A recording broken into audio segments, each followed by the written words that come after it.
জীবনের প্রথমবার এইভাবে মহাপ্রভুর ভোগ সাজানোর সুযোগ পেলাম। এগুলো সবই মাই করে।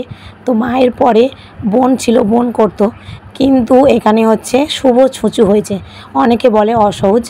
এখানে একটা দাদা ভাইয়ের হচ্ছে মেয়ে হয়েছে, সেই কারণেই আর কি আমাকে এটা গোছাতে হলো। কি নিয়ম, মেয়েদের বিয়ে হয়ে গেলে নাকি অন্য গোত্র হয়ে যায়।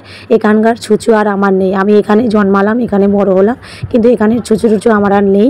তো সেই কারণে আমাকেই আর কি করতে হলো, এই মালসাটা সাজিয়ে দিতে হলো। প্রথমেই বলে রাখা ভালো, প্লিজ বন্ধুরা একটু কষ্ট করে ভিডিওটা দেখে নিও, কারণ গলার অবস্থা প্রচণ্ড খারাপ, ঠান্ডা লেগে এত খারাপ হয়েছে যে আমি ঠিক করে ভিডিও এডিট করতে পারছি না। যাই হোক, এখন তোমাদের সাথে শেয়ার করবো এই মালসাটা আমি কীভাবে সাজালাম। দেখো, অনেকে ফল দিয়ে সাজায়, অনেকে চিড়ে মুরগি দিয়ে সাজায়।